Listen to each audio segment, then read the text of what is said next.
Assalamualaikum warahmatullahi wabarakatuh. Sekarang kami berada di Samalanga dan di belakang kami adalah Masjid Jin ataupun Masjid Jami' Kutablang Samalanga. Simak video ini sampai habis untuk mengetahui kisah lengkapnya. Masjid Jami' Kutablang Samalanga terletak di Kutablang, Kecamatan Samalanga, Kabupaten Biren. Masjid ini juga sering disebut sebagai Masjid Jin atau Masjid Batai Putih secara tidak resmi. Masjid ini dibangun oleh Tengku Haji Syekh Abdul Jalil pada tahun 1901.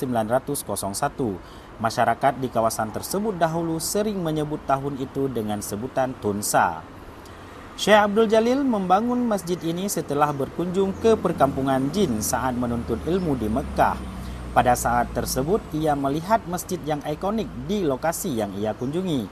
Dan arsitektur tersebut merekat dalam ingatan Syekh Abdul Jalil dan kemudian membangun masjid jin dengan desain tersebut.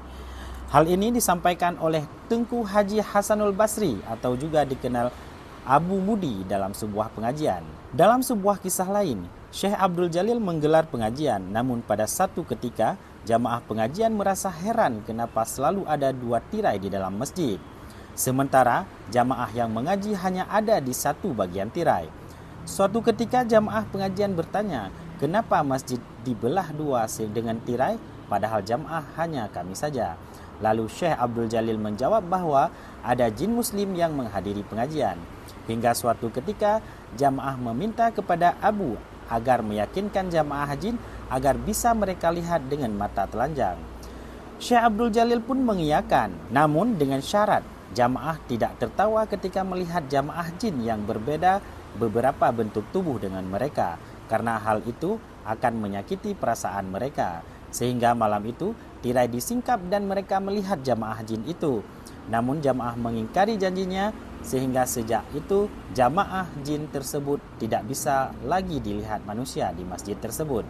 Dan ini merupakan asal muasal penyebutan masjid jin.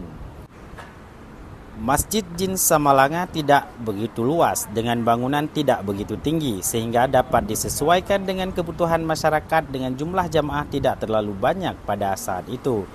Bangunan ini dilengkapi dengan tembok semen dan pilar-pilar kokoh yang membuatnya terlihat klasik.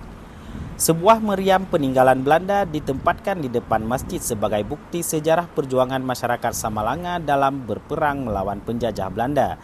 Di belakang masjid terdapat sebuah komplek makam yang di dalamnya terdapat makam Haji Syekh Abdul Jalil, pusara Tengku Syekh Muhammad Hasan bin Tengku Syekh Abdul Jalil yang lahir pada tahun 1913 dan meninggal pada tahun 1973, dan pusara Tengku Syekh Haji Muhammad Ali Basyah bin Tengku Syekh Muda Bugeh yang lahir di Samalanga pada 3 Januari 1929 termasuk di antara makam-makam tersebut. Selain komplek makam, di bagian barat masjid juga terdapat bekas bangunan dayah yang dahulunya juga merupakan tempat Tengku Haji Syekh Abdul Jalil mengajarkan ilmu agama. Komplek dayah atau pesantren tersebut hanya meninggalkan sisa-sisa bangunan saat ini. Tanah komplek dayah ini juga merupakan tanah wakaf. Selain itu, rumah pimpinan pesantren adalah wakaf dari Cut Nyak Meligo yang disebut Rumah 7 Ruang ataupun Rumah 7 Ruangan. Seorang pria mu'alaf keturunan Tionghoa bernama Ibrahim adalah kepala tukang dan Syekh Abdul Jalil adalah arsitek langsung dalam pembangunan Masjid Kutablang ini. Ampun Syekh Samalanga dan seorang kapten Belanda juga turut hadir dalam peletakan batu pertama.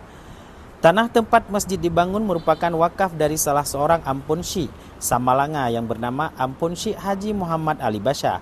Masjid ini terlihat sangat indah dengan jalan menuju gerbang utama yang kiri kanannya dibatasi oleh sawah yang menambah kesan estetik pada masjid ini.